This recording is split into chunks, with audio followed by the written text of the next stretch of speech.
दोस्तों, स्वागत है आप सभी का आपके अपने इस YouTube channel RL study point में। दोस्तों, आज का अपना आपका टॉपिक है त्रिभुज, ट्रायंगल। ठीक है, अगर आपको ये वीडियो पसंद आएगा तो आप ज्यादा से ज्यादा अपने दोस्तों के साथ शेयर करिएगा, लाइक करिएगा, सब्सक्राइब करना नहीं भूलिएगा, जिससे आने वाला हर एक वीडियो का नोटिफिकेशन आपको अवश्य मिले। चलिए स्टार्ट करते हैं। सबसे पहले हम बात करते हैं त्रिभुज की परिभाषा की। ठीक है, डिफिनेशन। परिभाषा क्या होता है? एक ऐसी बंद आकृति, एक ऐसी बंद आकृति जिसमें तीन भुजाएं हों, जिसमें तीन भुजाएं हों तथा तीन कोण हो। ठीक है, क्या होता है? एक ऐसी बंद आकृति जिसमें तीन भुजाएं हो तथा तीन कोण हो, उसे क्या कहते हैं? हम लोग त्रिभुज कहते हैं। ठीक है, अब हम बात करते हैं त्रिभुजों के प्रकार, है ना, त्रिभुजों का विभाजन। अगला बिंदु है त्रिभुजों का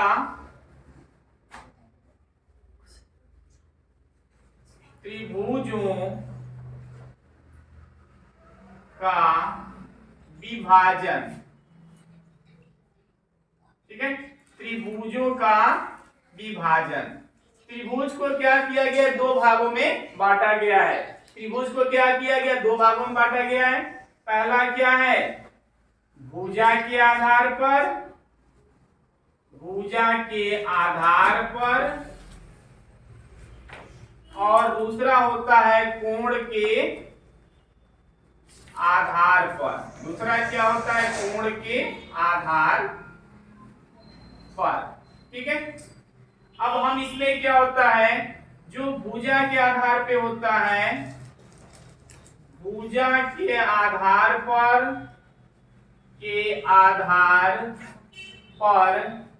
त्रिभुज तीन प्रकार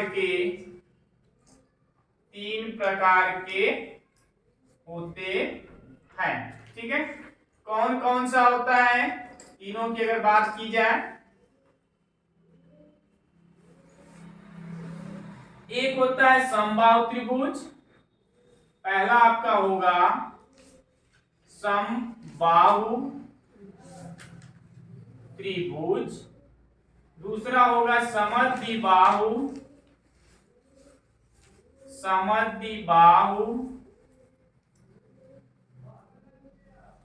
त्रिभुज, और तीसरा होता है विषम बाहु त्रिभुज। ठीक है, पहला होता है समबाहु त्रिभुज, दूसरा होता है समद्विबाहु त्रिभुज, और तीसरा क्या होता है? विषम बाहु त्रिभुज। ठीक है, समबाहु त्रिभुज अगर जैसे एग्जांपल्स की बात करें तो ये आपका हो गया समबाहु त्रिभुज। मतलब एक ऐसी आकृति, एक ऐसा त्रिभुज जिसकी क्या हो? तीनों भुजाएं समान हो। अगर नाम दे दें ए बी सी, ठीक है, इसके परिभाषा में क्या लिखेंगे? एक ऐसा त्रिभुज जिसकी तीनों भुजाएं क्या हो? समान हो। जैसे ए बी बराबर क्या हो जाएगा? बी सी बराबर यहाँ पे क्या हो जाएगा? ए सी। ठीक है, इस त्रिभुज की तीनों भुजाएं समान होंगी। समद्विबाहु त्रिभुज में क्या होता है? जिसकी दो भुजाएं समान हो। इसकी परिभाषा क्या होता है? ऐसा त्रिभुज जिसकी दो भुजाएं समान हो। इसका आपका डायग्राम ये होगा कुछ इस प्रकार के। इसमें ये भुजा इसके बराबर होगा। अगर नाम दें पी क्यू आर, तो यहां से क्या हो जाएगा? पी क्यू बराबर क्या हो जाएगा? Q R. अगर विषम बाहु त्रिभुज की बात करें, इसमें तीनों भुजाएं क्या होंगी? भिन्न भिन्न होंगी। तीनों भुजाएं क्या होंगी? असमान होंगी। ठीक है, ये एक्स वाई जेड, ये तीनों त्रिभुज क्या है? भिन्न भिन्न है। इसमें से कोई भी भुजा किसी के बराबर नहीं है। ठीक है, ये हो गया आपका भुजा के आधार पर। ठीक है, अब हम क्या करते हैं? अगला बात करते हैं कोण के आधार पर। नेक्स्ट है बेटा कोण के आधार पर। अभी तो मैंने आपको बता दिया भुजा के आधार पर 3 प्रकार के होते हैं, अगला है कोण के आधार पर। ठीक है, कोण के आधार पर। अब जो होता है कोण के आधार पर भी त्रिभुज क्या होते हैं, 3 प्रकार के होते हैं। कोण के आधार पर भी क्या होता है, कोण के आधार पर त्रिभुज 3 प्रकार के होते हैं। ठीक है, कौन कौन से होते हैं? पहला इसमें आपका होगा न्यून कोण त्रिभुज। पहला होता है न्यून कोण त्रिभुज। दूसरा होगा समकोण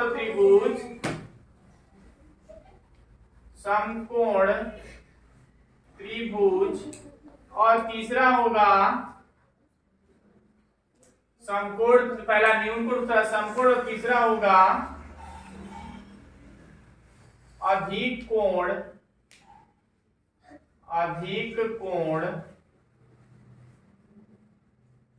त्रिभुज। ठीक है, अब इसको मैं इरेज कर देता हूं।